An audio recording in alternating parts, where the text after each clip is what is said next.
¿Quién fue realmente Jesús de Nazaret? ¿Un mago? ¿Un héroe mítico? ¿Un maestro de justicia? ¿La angelomorfosis del arcángel Miguel? ¿Un copia y pega del arcángel Metatrón? ¿Un comandante extraterrestre? ¿Uno de los 4 jinetes del Apocalipsis? ¿Un hacedor de portentos? ¿Un terapeuta místico?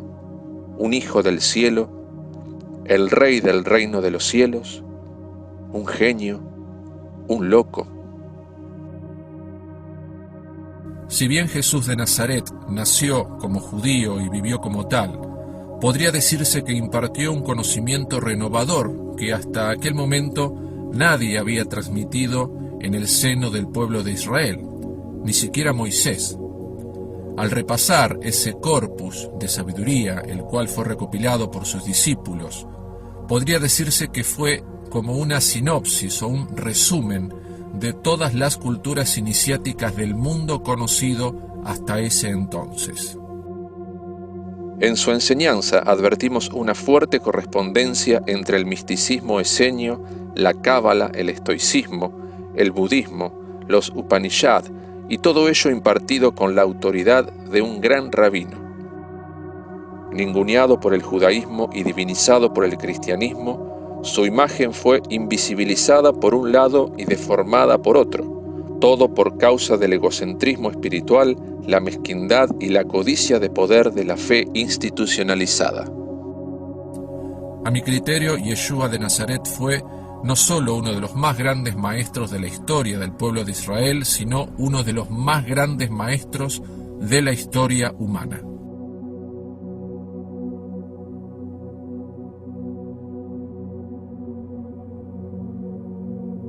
Por un lado se cuestiona su historicidad. Sin embargo, esos argumentos carecen no solo de fundamento histórico, sino también de toda lógica.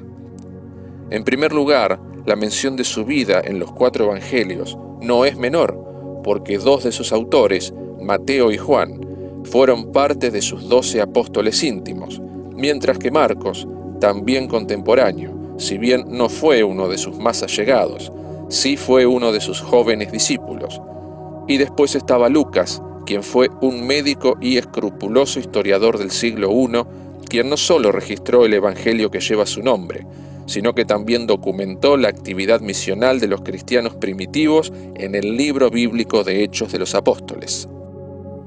Por otro lado, su presencia histórica es también mencionada por historiadores seculares, incluso por quienes no tenían ninguna simpatía por el creciente credo nazareno que se esparcía como gangrena por toda Asia Menor, tal como fue el caso del historiador judío Josefo del siglo I, quien hizo mención de él un par de veces en su obra Antigüedades Judías, y también mencionado por el historiador romano Tácito del siglo II. Además existe otro detalle no menor.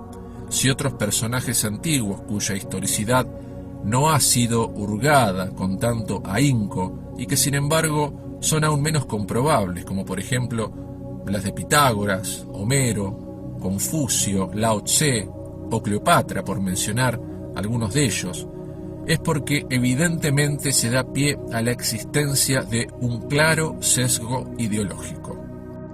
Y respecto a su muerte también se entretejen algunas incertidumbres. Por ejemplo, en lo personal, coincido con las investigaciones sobre el Jesús histórico realizadas por el escritor alemán Holger Kersten, quien argumentó que en realidad Jesús sobrevivió a la cruz, siendo rescatado y curado por los esenios, quienes se destacaron en las artes de la sanación y fueron grandes médicos y terapeutas.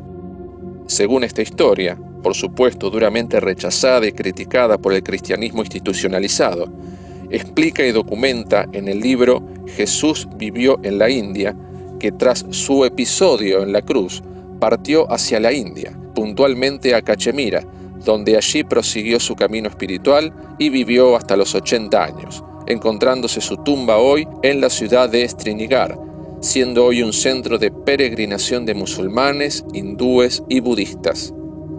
Recomiendo sobre este tema no solo el libro de Kersten, sino también el libro La historia oculta de Cristo, del psicoanalista, investigador y conferencista internacional José Luis Parise. Yeshua de Nazaret fue ante todo un gran maestro de la Torá, cuyos conocimientos ya desde muy pequeño produjeron la admiración de los guías religiosos. Sin embargo, fue ante todo uno de los más grandes cabalistas de la historia, ya que en aquel tiempo, y estamos hablando del siglo I, reveló mucha información sobre el mundo de Atzilut y el vacío esencial de ese entramado cósmico cuya ontología se explica de un modo incipiente en la actual física cuántica, cuando se asegura que en el universo solo el 4% es materia y el restante 96% es vacío, un vacío que se desconoce. Tal es así que hasta el mismísimo Albert Einstein elogió esta impronta. Él dijo: aunque soy judío, la figura del Nazareno me resulta fascinante. Nadie puede leer los evangelios sin sentir su presencia. Su personalidad palpita en cada palabra. Ningún relato está tan lleno de vida. Jesús de Nazaret ingresó en la escena judía del siglo I en un momento de profundo cisma religioso. Un sistema que estaba atiborrado de tradiciones y rituales vacuos que no ayudaban a la gente a acercarse al Creador.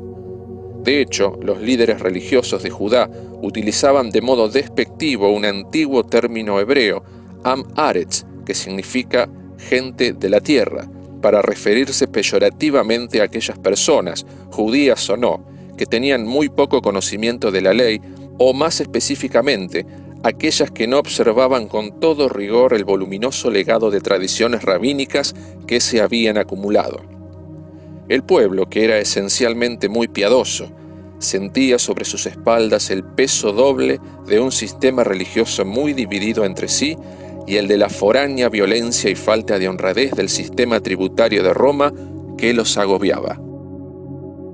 Fue por tal motivo que la enseñanza del Nazareno resultó tan refrescante, porque desestabilizó el edificio de las estructuras dogmáticas que la tradición había construido y enseñó que la verdadera libertad proviene de la experiencia mística, que la tradición sin mística, o sea, sin viaje interior, es un envase vacío y que la tradición debe ser el envase para mostrar el agua de Dios, que debía beberse el agua y no tirar el agua y beberse el envase.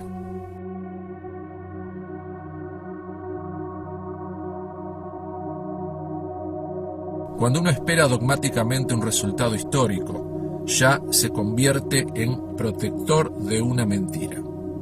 Jesús enseñó que el reino de Dios es un proceso, no un resultado. Por eso dijo: el reino de Dios está entre ustedes, dando a entender que la era mesiánica es un proceso en el cual la humanidad realiza un salto cuántico de conciencia.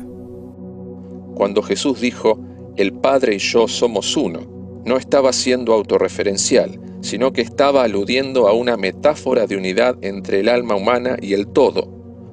Como almas encarnadas en un cuerpo físico, aun con todos nuestros defectos humanos, tenemos el derecho de ser llamados hijos de Dios, porque somos chispas de esa divinidad. Él propuso que la filiación divina no era necesario ser consumada a través de un agente exógeno que venga a redimirnos o a salvarnos. Lo mismo que cuando dijo: yo soy el camino, la verdad y la vida. Esa abierta y amorosa invitación a activar los poderes internos, la emuná, que es la fe en uno mismo, y la potencia oculta del yo, o lo que en otras tradiciones se denomina la magna presencia yo soy, para que podamos escalar por el árbol de la vida hacia Keter, hacia la corona, fuera de todo concepto estático y dogmático. Cuando dijo también: ámense los unos a los otros, dijo también: sean uno, para que el Padre se refleje en cada uno de nosotros, aprendiendo a sentirnos felices sin esperar algo especial, tal como viven los niños. Por eso Jesús mismo dijo: no impidan que los niños vengan a mí, porque el reino de los cielos pertenece a aquellos que son como ellos.